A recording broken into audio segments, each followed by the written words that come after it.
Good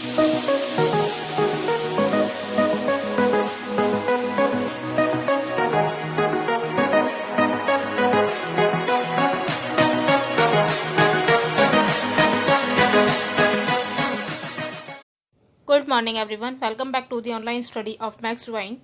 आज मैं आपको हिंदी ग्रामर का चैप्टर नंबर 2 वर्ड विचार पढ़ाऊंगी। वर्ड, आप इसमें पूरे वर्डों के बारे में पढ़ेंगे, जो लेटर्स होते हैं आपके, जिससे आपका पूरा शब्द और उसके बाद वाक्य बनते हैं। तो आप इसमें पूरे वर्डों के बारे में पढ़ेंगे। Let's start our chapter. मनुष्य ने मुख से उच्चारित ध्वनियों को भाषा का रूप दिया। मनुष्य ने जो उसके मुंह से ध्वनियाँ निकलती हैं उसके उच्चारित रूप को भाषा का रूप दिया।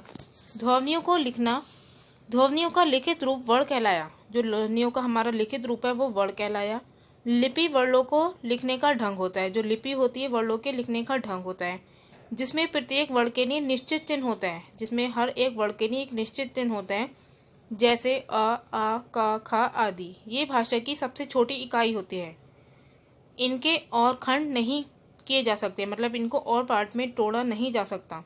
इस प्रकार भाषा की सबसे छोटी इकाई जिसके और खंड नहीं हो सकते वर्ण कहलाती है। तो भाषा की सबसे छोटी इकाई जिसके हम और खंड नहीं कर सकते उसे हम बोलते हैं वर्ण। वर्णों के मेल से शब्द बनते हैं। जैसे वर्णों को मिलाकर शब्द बनाए जाते हैं। स, आ, ग, आ प्लस रा, आ, इन सबको जोड़ा तो ये वर्ड बना आपका शब्द सागर। प्रत्येक भाषा में वर्णों के रूप, संख्या तथा उच्चारण अलग अलग होते हैं। हर भाषा में वर्णों के रूप अलग होते हैं। इंग्लिश में अलग होगा, हिंदी में अलग, उर्दू में अलग। इस तरीके से उनकी संख्या भी अलग होती है और उनका उच्चारण भी अलग अलग तरीके से होता है। उनका बोला भी अलग अलग तरीके से जाते हैं वो। वर्णमाला, किसी भाषा के सभी वर्णों के व्यवस्थित और क्रमबद्ध समूह को उसकी वर्णमाला कहते हैं। कोई भी भाषा है, उसके जो भी वर्ण हैं, जो भी लेटर्स हैं, उसका एक व्यवस्थित और क्रमबद्ध यानी क्रम से जो लिखे हुए लेटर्स होते हैं, उसके पूरे समूह को, पूरे ग्रुप को हम वर्णमाला बोलते हैं। अल्फाबेट, हमारे जो कोई भी लैंग्वेज है उसके जितने भी लेटर्स हैं उनको एक क्रम से लिखना, इसे हम बोलते हैं वर्णमाला। उच्चारण और प्रयोग के आधार पर हिंदी वर्णमाला के दो भेद किए गए हैं, स्वर तथा व्यंजन। स्वर, ये वे वर्ड होते हैं जिनका उच्चारण करते समय, जिनको बोलते समय मुख से वायु बिना किसी रुकावट के निकलती है। जिनको बोलते समय मुख से वायु बिना रुकावट की निकलती है। इनके उच्चारण में किसी अन्य वर्ण की सहायता नहीं लेनी पड़ती है, मतलब इनको बोलते समय किसी और वर्ण की सहायता नहीं लेनी पड़ती है। इनका उच्चारण स्वतंत्र रूप से होता है। हिंदी में कुल 11 स्वर हैं। सभी स्वरों के उच्चारण में एक जैसा समय नहीं लगता। किसी के उच्चारण में कम समय लगता है, मतलब किसी को बोलने में कम समय लगता है, तो किसी के उच्चारण में अधिक। इस आधार पर स्वरों के दो भेद हैं, ह्रस्व स्वर और दीर्घ स्वर। ह्रस्व स्वर कौन से हैं? इन स्वरों के उच्चारण में कम समय लगता है। ये 4 हैं, आ, ई, उ, ऋषि। इनको बोलने में कम समय लगता है। दीर्घ स्वर, इन स्वरों के उच्चारण में ह्रस्व स्वरों से दुगना समय लगता है, मतलब दीर्घ स्वरों के उच्चारण में ह्रस्व स्वरों से दुगना समय लगता है। दीर्घ स्वरों की संख्या 7 है, आ, ई, उ, ए, ऐ, ओ, औ। ये दीर्घ स्वर हैं, इनके उच्चारण में दुगना समय लगता है। विशेष, उच्चारण में लगने वाले समय के आधार पर स्वरों का एक अलग भेद भी माना जाता है, प्लुत स्वर। प्लुत स्वर के उच्चारण में ह्रस्व स्वर से लगभग तिगुना समय लगता है। जैसे ओम, यहाँ ओ प्लुत स्वर है। प्लुत स्वर के आगे ऐसे इस तरीके से त्रिअंक लिखने की परंपरा थी। ये 3 होता है हिंदी का। हिंदी में प्लुत स्वरों का प्रयोग लगभग लुप्त हो चुका है, मतलब आजकल इसका बिल्कुल यूज खत्म हो चुका है। स्वरों की मात्राएं, स्वरों को जब व्यंजनों के साथ मिलाकर लिखा जाता है तो उनका रूप बदल जाता है। जब स्वरों को हम व्यंजनों के साथ मिलाकर लिखते हैं, स्वर आपके आ से अंग तक है, अह तक है, और व्यंजन आपके का गया। जब स्वरों को हम व्यंजनों के साथ मिलाकर लिखते हैं तो उनका रूप बदल जाता है। स्वरों के इस बदले रूप को मात्रा कहते हैं। जब ये स्वरों का रूप बदल जाता है तो इस रूप को हम मात्रा बोलते हैं। स्वरों की मात्राएं नीचे दी गई हैं। अ की मात्रा देखिए, कोई नहीं होती है, जैसे कि क, अ, म, ल, अ। इसमें सब सिर्फ आ की मात्रा, हर व्यंजन में आपका अ की मात्रा जुड़ी होती है। आ की मात्रा, यह आ की मात्रा आपकी का, अ, ल, का, ला। इस तरीके से ये आपकी आ की मात्रा है। अब देखिए, ये आपको ई की मात्रा ये आगे से लगती है, लेफ्ट से वर्ड के आगे लगाई गई है। चिड़िया, जैसे कि सबको अलग अलग वर्ड करके भी दिखाए गए हैं, चा, ई, ला, ई या अ, चिड़िया। ई राइट से लगती है आपकी चील में, जैसे कि ऊ। नीचे लगती है इस तरीके से बुलबुल, ऊ। ये इस तरीके से लगती है धूप। ऋषि, मृग, मृग में आपको दिख रही है ऋषि की मात्रा नीचे। ए का, ए, ला, आ, केला। ए मा, ए, ना, आ, मैना। ओ की मात्रा ऐसे लगी है कोयल। ओ गौरी, जैसे कि गौरी में लगा कर दिखाई, और ये वर्ड लोग अलग अलग करके भी दिखाया गया आपको। विशेष, रा पर ऊ तथा ऊ की मात्रा उसके नीचे नहीं बल्कि सामने लगती है। जैसे रा पे ऊ की मात्रा लगाई ऐसे रुपया, और रा पर बड़े ऊ की मात्रा लगती है तो रूठना, इस तरीके से लगती है। अ की मात्रा का कोई चिन्ह नहीं होता है, परंतु सभी व्यंजनों के साथ आ सम्मिलित रहता है। जितने भी व्यंजन है सबके साथ आ जुड़ा रहता है। किसी भी व्यंजन का उच्चारण आ की सहायता से ही किया जाता है। अरहित व्यंजन जिसमें अ नहीं होता है, उन व्यंजन को हलंत यानी हल चिन्ह लगाकर लिखा जा सकता है। जैसे कि क, ख, ग, घ, च, अड़ा, चा, छा, जा, इसमें आ नहीं जुड़ा है, इसमें हल चिन्ह लगा दिया है, तो ये अरहित व्यंजन है। अम तथा आह को अयोग वाह कहा जाता है। ये ना तो स्वर होते हैं और ना ही व्यंजन होते हैं। अब देखिए अनुस्वार अम या इसका चिन्ह अंक की बिंदी अनुस्वार कहलाता है। इस तरीके से जब इसका उच्चारण किया जाता है तो वायु नाक से निकलती है। इसका उच्चारण भी जोर से होता है, जैसे गंदा, फंदा, कंधा आदि। अनुनासिक अम या इसका चिन्ह चंद्रबिंदु अनुस्वार कहलाता है। इसे चंद्रबिंदु भी कहते हैं। जब इसका उच्चारण किया जाता है तो वायु नाक व मुख दोनों से निकलती है, जैसे हंस, सूंघना, भांति आदि। शिरोरेखा पर मतलब जब ऊपर प्रयुक्त मात्राओं के साथ इसका प्रयोग नहीं किया जाता है। जब अगर किसी ऊपर इनके ऊपर मात्राएं भी लग रही हैं किसी वर्ड पर, इसलिए वहां उसके स्थान पर अनुस्वार का प्रयोग किया जाता है। तो वहां पर हम अगर कोई शब्द है उसके ऊपर मात्रा लग रही है तो हम चंद्र बिंदु नहीं लगाते हैं, डायरेक्ट अंक की मात्रा लगाते हैं। जैसे मैं, मात्रा ऊपर लग रही है तो चंद्र बिंदु नहीं लगाया, सिर्फ अंक की बिंदी लगा दी हमने। नहीं, में, चोंच आदि। अगर कोई ऊपर मात्रा नहीं होती है तो हम चंद्र बिंदु लगा देते हैं। विसर्ग अह, ये इसका चिन्ह ये विसर्ग दो बिंदिया कहलाता है। इसका उच्चारण ह के समान होता है, मतलब इनको बोलते समय ह की आवाज निकलती है, जैसे नमः, प्रातः, अतः, दुख आदि। व्यंजन जिन वर्णों का उच्चारण स्वरों की सहायता से किया जाता है तथा जिनका उच्चारण करते समय वायु को मुख में अलग अलग स्थानों पर रोकना पड़ता है, उन्हें व्यंजन कहते हैं। मतलब जिन वर्णों का उच्चारण हम स्वरों की सहायता से करते हैं और जिनको उच्चारण करते समय वायु हमारे मुख के अलग अलग स्थानों पर रुकती है, उन्हें हम व्यंजन कहते हैं। अलग अलग स्थानों पर रोकना पड़ता है उनको उच्चारण करते समय, ऐसे हम वर्णों को व्यंजन बोलते हैं। व्यंजनों के स्पष्ट उच्चारण के लिए स्वरों की सहायता लेनी पड़ती है, मतलब स्पष्ट उच्चारण करने के लिए स्वरों की सहायता लेनी पड़ती है। स्वर रहित व्यंजनों को केवल लिखा जा सकता है, मतलब जिसमें स्वर नहीं है जुड़े हुए, ऐसे व्यंजनों को हम सिर्फ लिख सकते हैं, किंतु उनका उच्चारण संभव नहीं, लेकिन उनको बोलना संभव नहीं है। व्यंजनों के चार भेद किए गए हैं: स्पर्श व्यंजन, उत्क्षिप्त व्यंजन, अंतस्थ व्यंजन तथा ऊष्म व्यंजन। स्पर्श व्यंजन वे व्यंजन होते हैं जिनका उच्चारण करते समय श्वास, जो सांस होती है, श्वास वायु उच्चारण स्थान विशेष को स्पर्श करती हुई बाहर निकलती है। जहाँ से उसका उच्चारण होता है उस स्थान को स्पर्श करती हुई बाहर निकलती है। हिंदी वर्णमाला में क से लेकर म तक के सभी 25 व्यंजन स्पर्श व्यंजन है, मतलब हमारे मुंह के अलग अलग पार्ट को स्पर्श करती हुई हवा जो वायु निकलती है तो वो व्यंजन स्पर्श व्यंजन कहलाते हैं।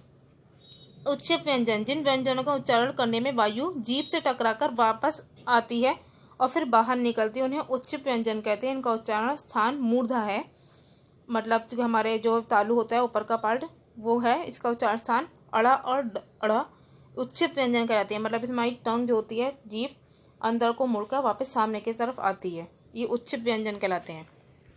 अंतस्थ व्यंजन वे व्यंजन होते हैं जिनका उच्चारण स्वरों व व्यंजनों के बीच का प्रतीत होता है, मतलब इनका उच्चारण ना तो स्वरों में लगता है ना व्यंजनों में।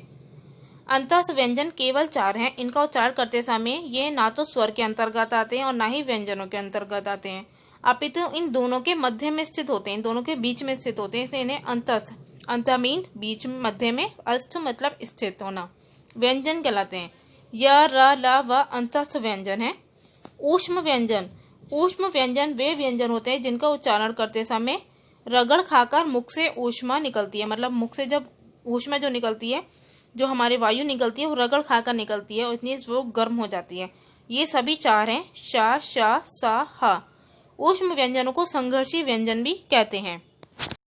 संयुक्त व्यंजन और द्वित्व व्यंजन। संयुक्त व्यंजन जब दो भिन्न व्यंजन मतलब दो अलग अलग व्यंजन परस्पर संयुक्त होते हैं, मतलब जुड़ते हैं, तो उन्हें संयुक्त व्यंजन कहा जाता है। छ, त्र, ज्ञ, श्र संयुक्त व्यंजन है। इन चारों के अलावा भी संयुक्त व्यंजनों के अनेक उदाहरण मिलते हैं। क, तथा, आध, क और त, जैसे कि भक्त संयुक्त व्यंजन बनेगी। रक्त, ड, अढ़, बुढ़ा, गड्ढा, द, व, ध्व द्वार, विद्वान, ट ठ, गट्ठर, मुट्ठा, ह और न, हन, चिन्ह जैसे प्रहन, ह और म, भ्रम, ब्रह्मा, द ध, सिद्ध, बुद्ध, बुद्धू, द और य, विद्या, द्युति। द्वित्व व्यंजन, जब कोई स्वर रहित व्यंजन अपने ही स्वर सहित, जब कोई स्वर रहित व्यंजन मतलब जिसमें आ नहीं है या कोई स्वर नहीं जुड़ा है तो वो व्यंजन स्वर सहित व्यंजन जिसमें स्वर जुड़ा है ऐसे व्यंजन से संयुक्त होता है, उसे द्वित्व व्यंजन कहा जाता है। जैसे अध स म, अध च च, अध ज ज और अध प प, ये द्वित्व व्यंजन है आपके। मतलब कि जो जब एक जैसे दो व्यंजन आपस में मिलते हैं उन्हें हम बोलते हैं द्वित्व व्यंजन। जैसे कि कच्चा में होता है आधा चा पूरा चा। रा के विभिन्न रूप, रा व्यंजन को मात्रा के रूप में भी प्रयोग किया जाता है। जो रा व्यंजन है उसको मात्रा के रूप में भी प्रयोग करते हैं। रेफ, ये रेफ की मात्रा कहलाती है जब ऊपर लगता है। रा व्यंजन को स्वर रहित जिसमें स्वर नहीं है दिखाने के लिए इसका प्रयोग व्यंजन के शीर्ष पर मतलब व्यंजन के ऊपर रेफ ऐसे के रूप में प्रयोग किया जाता है। जैसे ध अ और र, इसमें आपका रेफ स्वर रहित व्यंजन है। म अ, धर्म और गर्भ आदि। पदेन इस तरीके से दो तरीके से लगती है। जिन व्यंजनों में हलंत पाई होती है, जिनमें हलंत होता है, इन्हें स्वर रहित दिखाने के लिए, जिन्हें स्वर रहित दिखाना है उनके लिए रा का प्रयोग उनके पैरों में होता है। मतलब इस तरीके से रा की मात्रा पैरों में लगती है। जैसे क्रम और प्रमाण। जिन व्यंजनों में पाई नहीं होती है और नीचे से गोल होते हैं उन्हें स्वर रहित दिखाने के लिए र का प्रयोग के रूप में होता है। जैसे कि इनके नीचे पाई नहीं है कि इनके नीचे हम साइड से लगा दें मात्रा तो इसमें गोल होते हैं नीचे से, तो इनके इस तरीके से रा की मात्रा जुड़ती है। जैसे ट्रक और ड्रामा, इनके नीचे पाई नहीं है कि खड़ा हो, उसमें हम साइड में लगा दें हम तो इस तरीके से गोल है तो इस तरीके से लगती है इसमें मात्रा। नाव वर्णों का उच्चारण स्थान, मुख के जिस भाग से जो वर्ण बोला जाता है वे भाग उस वर्ण का उच्चारण स्थान कहलाता है। मतलब मुख के जिस भाग से हम जो भी वर्ण बोलते हैं वो भाग उस वर्ण का उच्चारण स्थान हो जाता है। इन उच्चारण स्थानों के आधार पर व्यंजनों को निम्नलिखित 10 वर्गों में रखा जाता है। तो इसलिए उच्चारण स्थान के आधार पर व्यंजन 10 प्रकार के होते हैं, 10 वर्गों में रखा गया है इन्हें। कंठे, गले से, जो गले से बोले जाते हैं, अ अह का खा गा घ अड़। तालवे, कठोर तालु से जमा तालु से बोले जाते हैं, ई चा छा जा झा उआ या शा। मूर्धन्य मीन्स आपके मुख की छत से जो बोले जाते हैं कठोर तालु के अगले भाग से। ऋषि, टा ठा डा ढ अड़ा डा अड़ा ढा रा शा, ये आपके मूर्धन्य से बोले जाते हैं। ये आपको पिक्चर में भी साइड में दे रखे हैं अलग अलग पार्ट्स आपके कौन कौन से हैं। मूर्धन्य क्या है, दंतोष्ठे क्या है। दंते दांतों से, ता था दा धा ना ला साई दांतों से बोले जाते हैं। ओष्ठे दोनों होठों से बोले जाते हैं, ऊ पा फा बा भा मा। दंतोष्ठे ऊपरी दांत व निचले होठ से बोले जाते हैं वा। स्वर यंत्र से बोले जाते हैं कि हा ओ। नासिके नाक से बोले जाते हैं अंग अड़ उआ अड़ा ना मा। कंठ तालवे कंठ और तालु से बोले जाते हैं ए अय। कंठोष्ठे गले तथा होठ से ओ औ। वर्ण विच्छेद, वर्ण विच्छेद क्या है? शब्द के वर्णों को अलग अलग करना वर्ण विच्छेद कहता है। जो शब्द हमारे वर्ण आए उनको अलग अलग करके लिखना, इन्हें हम बोलते हैं वर्ण विच्छेद। इसके ज्ञान द्वारा वर्तनी व उच्चारण की अशुद्धियों से बचा जा सकता है। मतलब वर्ण विच्छेद के ज्ञान से हम जो शब्दों में हमारी वर्तनी मतलब स्पेलिंग की जो अशुद्धियाँ होती हैं या उच्चारण की अशुद्धियाँ होती हैं उनसे बच सकते हैं। जैसे कि अमर, अमर का वर्ण विच्छेद क्या, आ म में आपका स्वर जुड़ा था आ उसको अलग कर दिया, रा में भी आपका स्वर आ जुड़ा था उसको अलग कर दिया। इस तरीके से पूरा वर्ण विच्छेद हो गया। ऑफिस, ओ फा ई की मात्रा जुड़ी थी, सा आ जुड़ा था ऑफिस। इस तरीके से आपके कुछ शब्दों के आपको वर्ण विच्छेद दिए गए हैं। आप ये पूरा पढ़िए, आपको समझ में आ जाएगा। यहाँ आपका चैप्टर नंबर 2 कंप्लीट हुआ। आई होप ये आपको पूरा समझ में आ गया हो। Now homework time. होमवर्क में आपको अब कुछ करने की बारी में आपको पहली एक्सरसाइज सही उत्तर पर सही राइट का चिन्ह लगाइए। ये आपको करने हैं, ये आपके 4 टिक राइट हैं। और क्वेश्चन नंबर 2 रिक्त स्थानों की पूर्ति कीजिए, ये करना है आपको। क्वेश्चन नंबर 3 सही कथन के सामने राइट का और गलत कथन के सामने रॉन्ग का निशान लगाइए। और 4th क्वेश्चन है आपको निम्नलिखित के वर्ण विच्छेद कीजिए। इन सबके वर्ण विच्छेद करने, इनमें जो शब्दों में वर्ण आए उन सबको अलग अलग करके लिखना है, जैसे कि अभी मैंने आपको समझाया था। ये आपके 4 क्वेश्चन होमवर्क हैं, आपको होमवर्क में करने हैं सॉल्व, सब बुक में ही फिल करना है और सुबह 8 बजे से पहले मुझे सेंड करना है। Okay, thank you and have a nice day.